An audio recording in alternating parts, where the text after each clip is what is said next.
Death and the King's Horseman is a tragic play based on real events that took place in colonial Nigeria in 1946.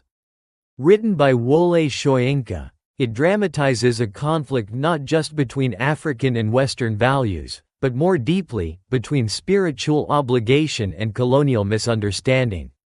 The play is set in the Yoruba town of Wole, and centers around the cultural ritual in which the King's Horseman, Ellison Oba, is required to commit ritual suicide following the king's death.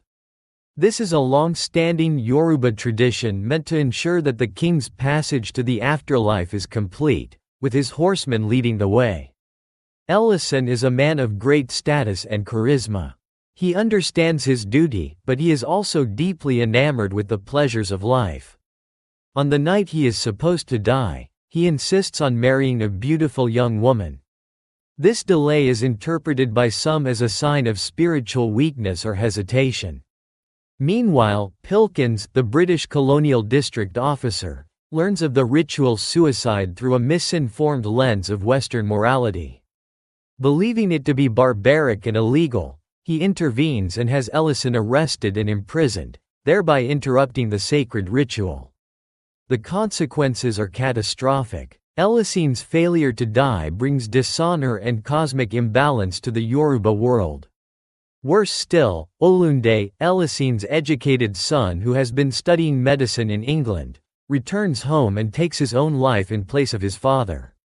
He understands and honors the cultural duty that his father has failed to fulfill. When Ellison learns of his son's sacrifice, he is overcome with grief and guilt. Stripped of honor, he eventually kills himself in prison, but it is too late, the damage has already been done. The ritual has been broken, and the spiritual harmony of the community has been violated. The play ends not with resolution, but with a haunting sense of cultural rupture, a Yoruba worldview irreparably disrupted by colonial interference and personal failure. Analysis 1. Cultural clash versus cultural tragedy. Many early readings of the play frame it as a clash between African and Western cultures. On one level, this is true. The British colonizers misunderstand and disrupt a sacred Yoruba ritual. However, Soyinka himself insisted that the play is not about a simple culture clash, but rather about a tragic failure within a cultural framework. The real tragedy is Ellison's failure to fulfill his spiritual duty. The intervention of Pilkins compounds the crisis, but Soyinka emphasizes that the breakdown begins within the Yoruba tradition, with Ellison's hesitation and indulgence. In this way, the play critiques both colonial arrogance and individual moral weakness. 2. Ritual and the sacred order. Yoruba cosmology is deeply embedded in the structure of the play. The king's death must be followed by the horseman's death to complete the cycle of transition and maintain the balance between the world of the living, the dead, and the unborn.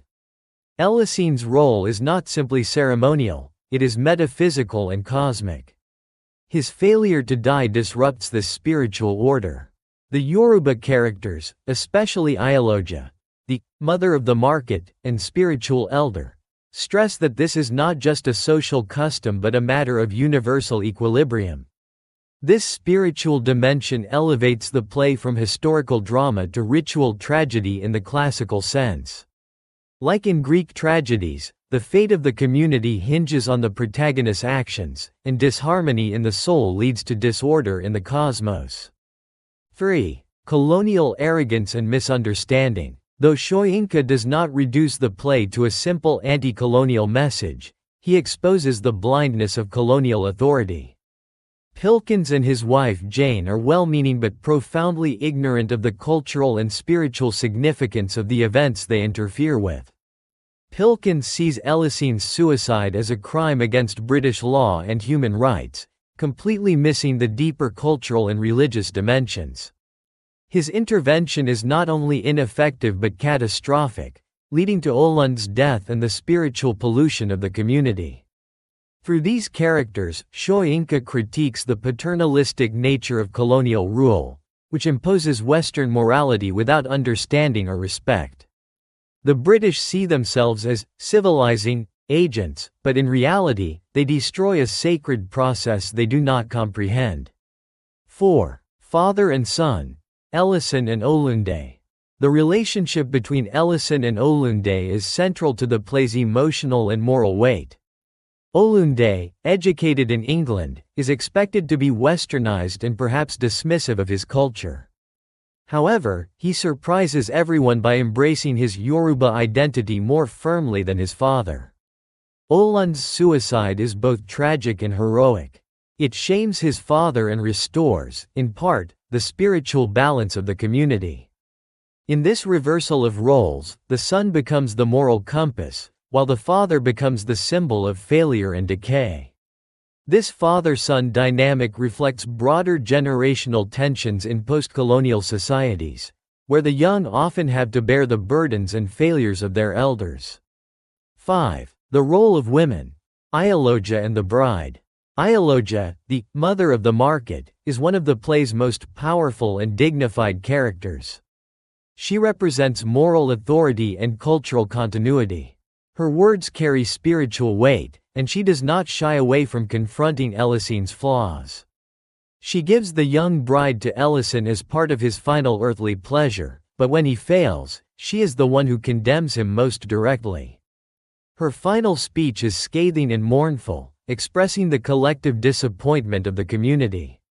The bride, though mostly silent, also represents sacrifice and continuity, a vessel for new life and tradition. Her presence underscores the themes of transition, lineage, and renewal, even amid spiritual breakdown. 6. Language and performance. Soyinka's language is richly poetic and ritualistic, blending Yoruba idioms, English prose, and symbolic gestures. The play is meant to be performed, and its ritual elements, drumming, dance, and chants reinforce the sense that this is not just a play but a reenactment of sacred memory. The symbolic use of costume and masks, such as the igungan, or ancestral masquerades, adds layers of meaning, reinforcing the spiritual presence of ancestors and the ever-thinning boundary between the worlds of the living and the dead. Conclusion. Death and the King's Horseman is a masterful exploration of ritual, duty, and tragedy in the context of colonial disruption. It is not simply a political play or a historical reenactment, but a philosophical meditation on what happens when sacred obligations are neglected, and when spiritual and social harmony is lost. Wole Soyinka resists simplistic binaries of colonizer versus colonized. Instead, he constructs a tragedy in which both colonial ignorance and personal failure contribute to catastrophe. The British cannot understand what they have destroyed, and Ellison cannot reclaim what he has lost. The play leaves readers and audiences with a profound sense of grief, moral reflection, and cultural resonance. It challenges us to consider what it means to live with honor, what responsibilities we owe to the unseen world, and how traditions survive, or break, in the face of modern intrusions.